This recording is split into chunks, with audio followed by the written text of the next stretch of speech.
G'day friends, riders and dreamers, welcome back to Aussie Moto and Outdoors. Now we've had an absolutely miserable week of rain here in what's normally beautiful far north Queensland, Australia, and as a result there's been precious few moments to get on the bike safely. So I've spent most of the week working on the boat. Now today we're going to go for a ride. We're going to give you some tips involving emergency service vehicles, when you should give way and how to do so. And of course we're going to give you an update on the boat restoration and then back through to the riding. Now you can feel free to skip ahead at any moment if the boat isn't interesting to you. So I started with a good old gutting. I pulled out the old floor, what a mess, and as expected underneath the floor looked like something out of a horror movie. There are a couple of spiders and even some toads living under there, but fortunately no snakes. So I've started on the new floor. I've bought a ton of new accessories and bits and pieces, and hopefully over the next week and a half I'll have this old girl looking brand new again. Now anyone who's used a pressure washer knows there's something oddly satisfying at just watching them do their work. Have a look at this seat. That is just decades of grind built up there, and the pressure washers just chop through it. So this afternoon the sky cleared up ever so slightly, so I decided, since I'd been either cooped up inside or busy working all week, that I was going to get in an hour or so of riding and see what I came across. Now, as if knowing I was chasing a subject for today's video, I heard the ever familiar sound of sirens coming from a side street of town. I'm sure all active or former cops, paramedics and firies have this moment of flashback PTSD when you hear a siren and immediately go into emergency mode, waiting for the job to come through on the radio, even when you're not at work, on your motorbike, enjoying the afternoon. So after I'd had a mini panic attack, wondering what job warranted that emergency siren, I went into safe and considerate mode, looking for somewhere to get off the road. And then it hit me. Not everybody knows how, why, or where to safely get off the road when they notice an emergency service vehicle approaching from behind. You might be thinking, surely everyone knows to get off the road for an emergency service vehicle with a siren, but I can tell you from almost every single time I had lights and sirens activated in the past 10 years, and I mean every single time, there had to be at least one person who didn't notice us, didn't know what to do, or didn't even know they're meant to give way or move out of our way.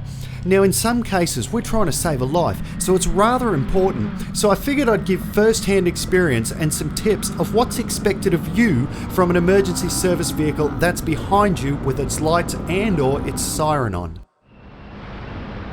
So in no particular order of preference, and these tips aren't really going to be numbered, but I'm just going to start with something that's really bloody simple, especially in town where I was before, where there's loads of room on the shoulder of the road. All you have to do is look straight ahead, find a spot that's clear of vehicles or people, put on your turn signal and move off the road.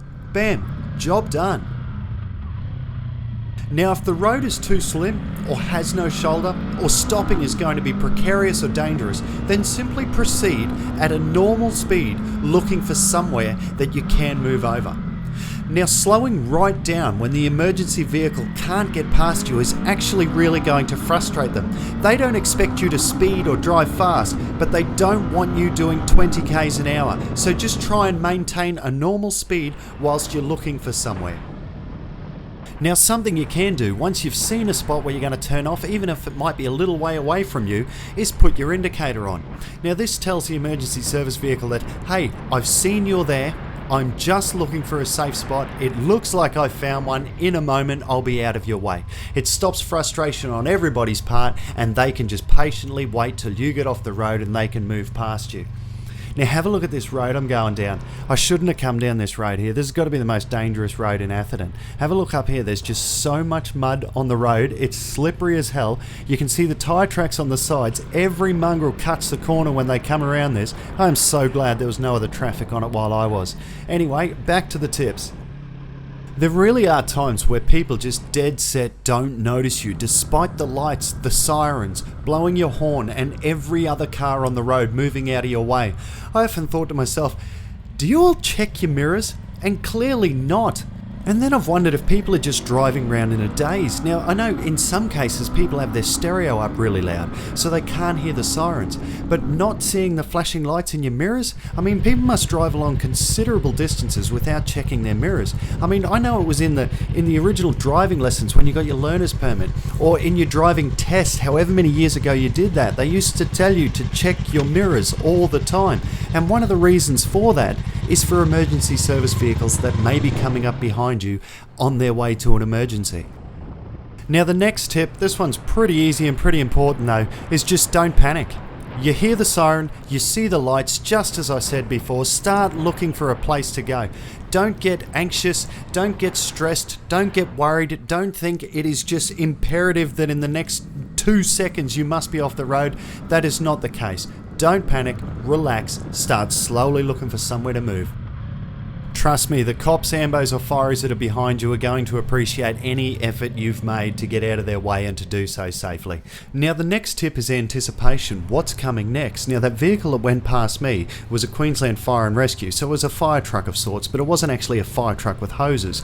But it's safe to assume there may be a fire truck with hoses coming. So instead of just, I got off the road, I got out of his way, now I'm just going to go about my day, expect another vehicle to be coming soon. And not just one, there could be a dozen more vehicles. There could be ambulance, there could be police, depending on the severity of the incident that they're going to.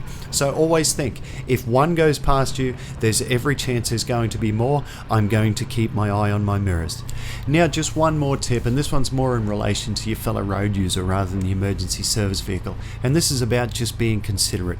If you see a car or a number of cars moving off the road giving way to a police car, ambulance or fire truck, you need to do the same. But you also need to do the same thing coming back onto the road. Come back on in the same order that you went off it. Don't try and jump the queue in traffic. Don't take this as an opportunity to get in front of 3 more cars. The idea was that we got off the road safely to let the emergency service vehicle through. Let's get back onto the road safely and politely as well. So that wraps up my afternoon ride and my tips for giving way to an emergency services vehicle. Thank you so much for joining me. If you wouldn't mind, maybe give the video a like, subscribe, leave me a comment or share the video with somebody you think might enjoy it. More importantly, just thanks so much for watching. Now, put your phone down and get outside.